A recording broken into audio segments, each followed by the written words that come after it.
pushing the water, and there's a jogger actually. Look at this. Wow. The Florida man right there for you, Blake, jogging in the hurricane. Something in you has to wake up. And usually the only person that can wake it up is you. Be the hero of your own movie. If your life was a movie and it started now, forget about whatever financial disasters you've had, personal failures, relationship failures. What would the hero of your life's movie do right now? Do that. No passion. There's no motivation. There's no, oh my God, man, no. It's every day of your life just doing. No passion. No discipline, no motivation. All these words, I hate people. There's so many people use these words now because it's watered. Where's passion when you're 300 pounds? Where's the motivation when you can't read and write? Where is it? So how did this happen? I just did. It was life and death. Either you live or you die. Which one do you want, Tom? That was the decision. In the corporate life and in the gym. But if you want something bad enough, you can't let anybody tell you you can't do something. I'll repeat that.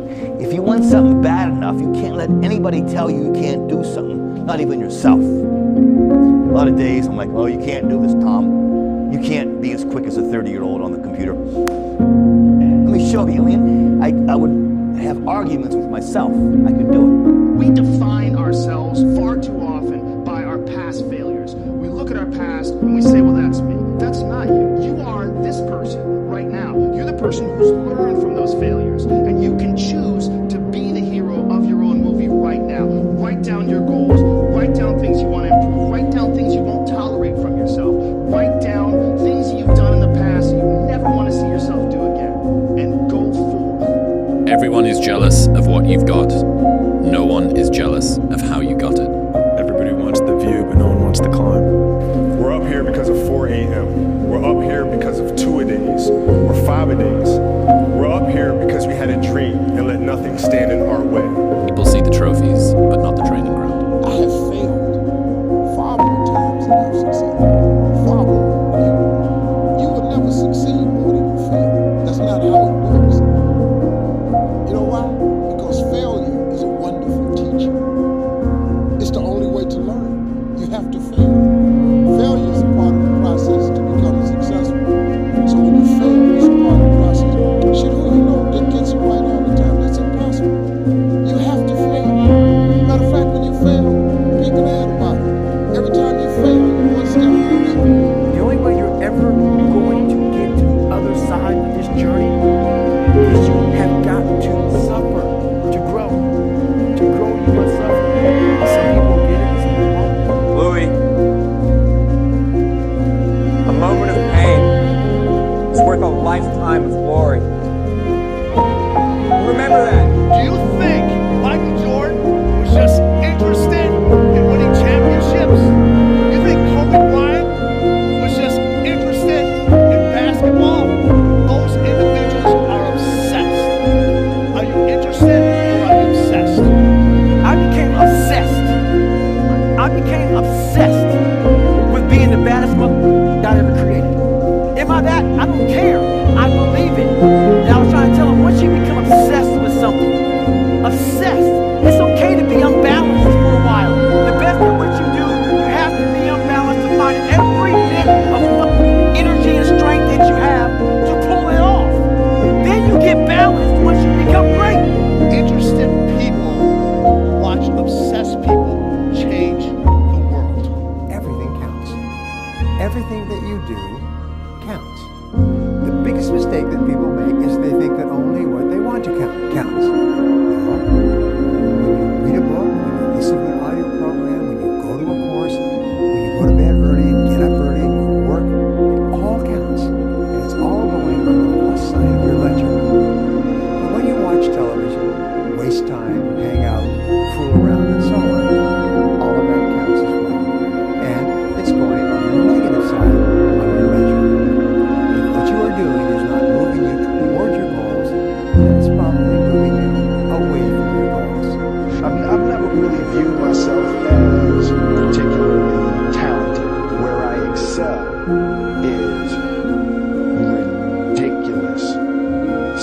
sickening work ethic. You know, while the other guy's sleeping, I'm working. While the other guy's eating, I'm working. You're willing to shoulder more than your responsibility of life because you expect and demand something more of life. Champion's mentality, man. Hoping for a good result. You're demanding above it. You're going above and beyond what's expected in the gym, what normal people do.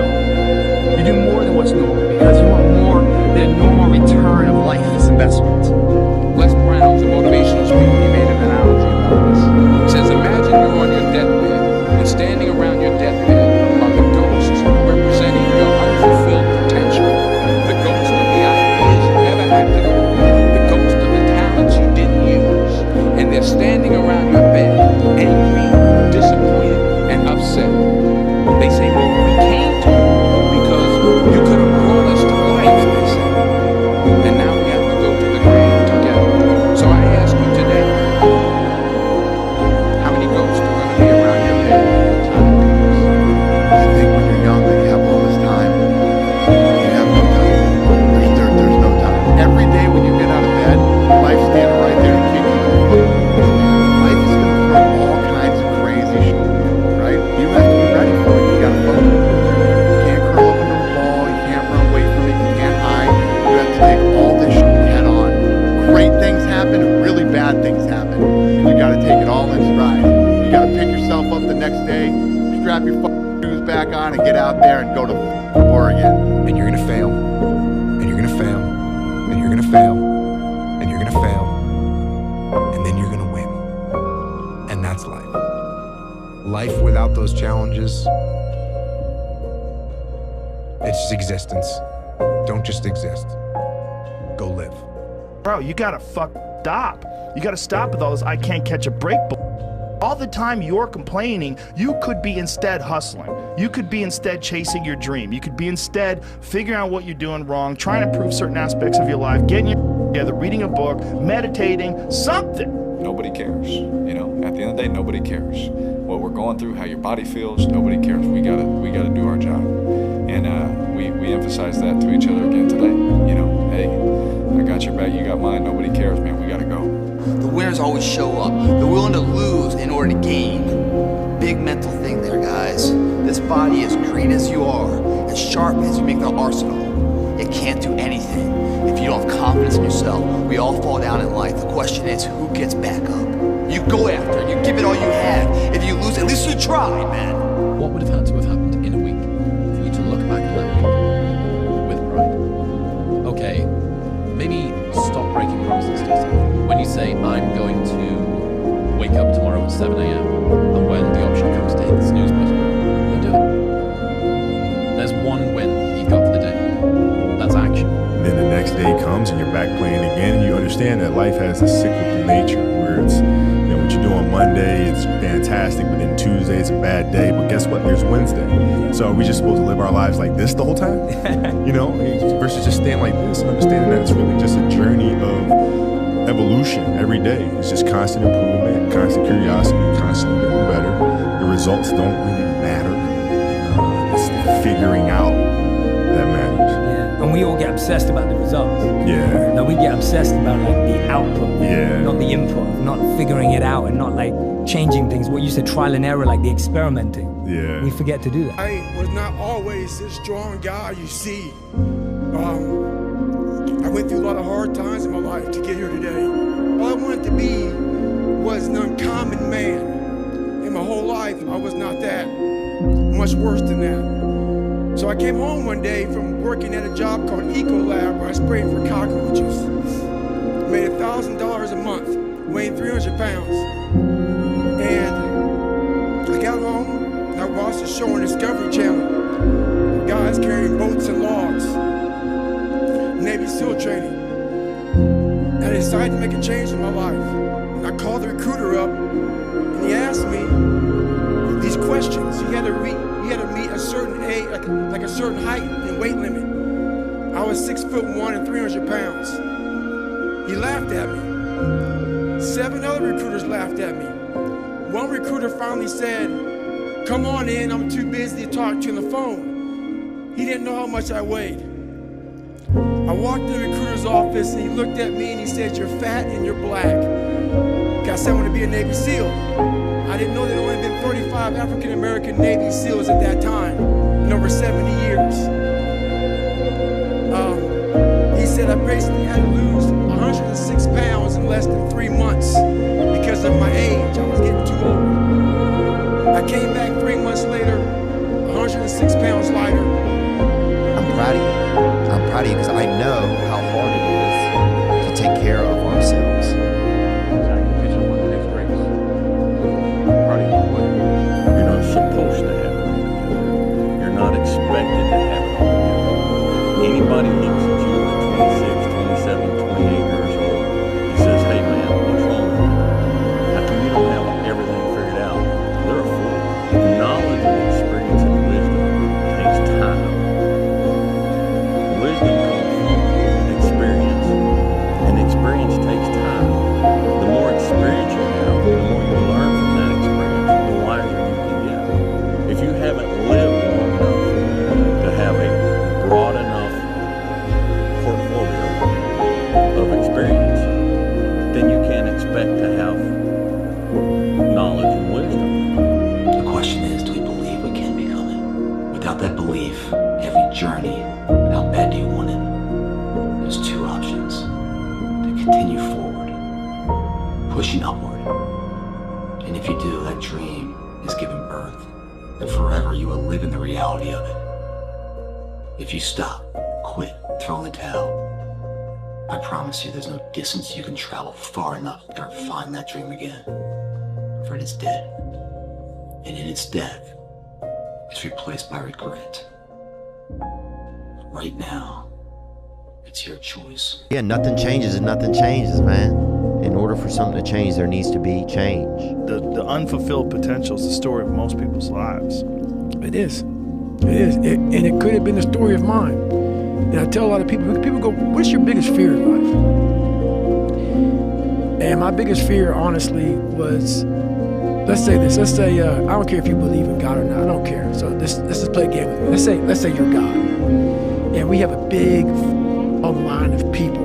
And I made it to heaven, 75 years old, I'm 300 pounds. I made it to heaven. I worked for Ecolab my entire life, spraying for cockroaches. That's what I did. But I'm dead. I'm in heaven now. And you're judging us all now. So we're in line. We're all sitting there in line. You have Adam Brown. He has a big board up, and you're talking to Adam Brown about his life. And you rip it down. I'm next in line. David Goggins. I see my name. I see all the. God goes, "Hey," you say, "Read this, man." And I'm reading this list, and I'm seeing 182 pounds, Navy SEAL, Air School, motivational speaker, changing lives. Okay, man, pull-up record, all this shit. And I'm like, that's not me, man. And God looks at me and says, "That's who you were supposed to be." Life took me somewhere unexpected, unprepared. It's about 6 degrees out here, and I'm underdressed. But guess what? No one gives a you gotta get the mother. Sometimes life can really hijack your fucking mind. When that happens to you, you're all fucking goals, your ambitions, everything is out the window. In life, we all go through different things. Sometimes your girlfriend or boyfriend breaks up with you. Guess what? Get the over it. They no longer want you. Maybe you failed a test in school. You worked your ass off. Guess what? You failed the test. Get over it. Move past it. Learn to not let life hijack your brain. At work, you've been working your ass off for that new promotion.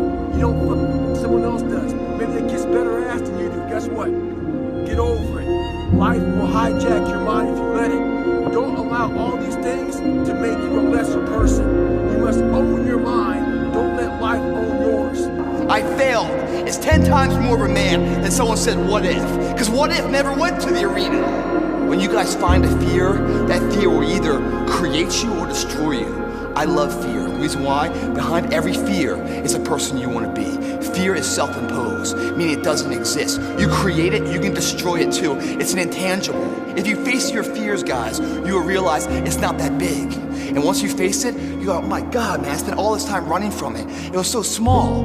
If I just faced it, my God, not only did I face it, I beat it back. Energy is never lost, transferred. That negative energy, that fear, is destroyed. It comes back in as confidence. You're like, what else am I capable of? What else am I holding my back from that I'm capable of more? What am I running from I don't need to? What else can I overcome? You face your fears, you become the person you want to be. You run from your fears, you're not living. You're alive, but you're not thinking,